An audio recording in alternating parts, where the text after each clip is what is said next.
حضرت بلال سے لوگوں نے کہا آپ نبی پاک سے متاثر کیسے ہوئے؟ تو جناب بلال کہنے لگے میں زیادہ لوگوں کو، مکے کے لوگوں کو جانتا ہی نہیں تھا، چونکہ میری ڈیوٹی تھی گھر میں کام کرنے کی، اور مجھے سخت سزا ملتی تھی امیہ بن خلف کی طرف سے، بلکہ تحقیق یہ ہے کہ یہ عبداللہ بن جدعان کے غلام تھے۔ امیہ بن خلف نے تو جب انہوں نے کلمہ پڑھا تو پھر خریدا۔ عبداللہ بن جدعان کہنے لگا میں فارغ نہیں، آپ لے لیں، آپ اس کو سزائیں دیں۔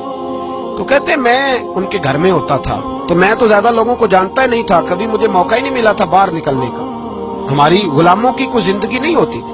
حضرت بلال کہتے ہیں ایک دن مجھے بخار چڑھ گیا بڑا تیز، میں لوگوں کو جانتا نہیں تھا، فرماتے مجھے تیز بخار چڑھ گیا تو ٹھنڈ بڑی سخت تھی، میرے مالک نے مجھے کئی کلو جوں دیے پیسنے کو چکی پہ، کہتے میں بیمار تھا تو میں نے کچھ دوائی لی جو اس وقت موجود ہوتی تھی، میں نے اوپر لحاف لیا، دودھ پیا تو مجھے نیند آ گئی، جب میں سویا تو میرا مالک آ گیا، اس نے آ کر کے مجھے سوئے ہوئے دیکھا تو کھینچ کر کمبل اتارا، رضائی اتاری، لحاف اتارا، کہنے لگا اب تیری سزا یہ ہے کہ تو کھلے میدان میں بیٹھے گا، وہاں چکی پیسے گا، اور دوسری سزا یہ ہے کہ تجھے قمیض پہننے کی بھی اجازت نہیں۔ حضرت بلال کہتے ہیں تیز بخار، ٹھنڈ کا عالم، اور جب میں چکی پیس رہا تھا تو رو رہا تھا۔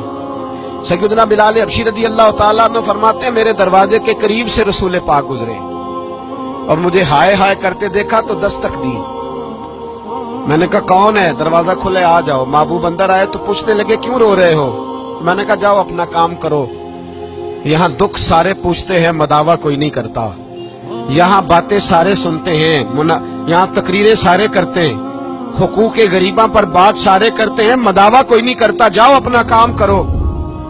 کہتے ہیں میں نے سخت جملے کہے معاذ اللہ، حضور چلے گئے، اور جب حضور جا رہے تھے تو میں کہہ رہا تھا بس جا رہے ہو نا، میں نے پہلے ہی کہا تھا جاؤ۔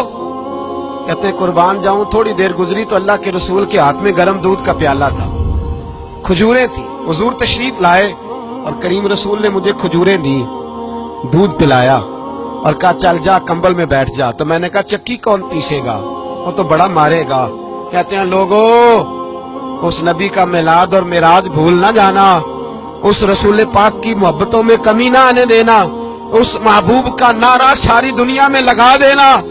فرماتے ہیں میرے حبیب کے میں قربان جاؤں، مصطفیٰ کریم نے فرمایا تو بیٹھ رضائی میں اور آج تیرے حصے کی چکی میں پیسوں گا۔ کہتے ہیں ساری رات حضور چکی پیستے رہے، ساری رات۔ سویرے میں اٹھا اور میرے حبیب پاک نے مجھے وہ سارا کچھ دیا اور خود چلے گئے۔ اگلی رات پھر آئی تو حضور پھر آ گئے، مجھے پھر رضائی میں لٹایا، دودھ پلایا اور ساری رات چکی پیسی۔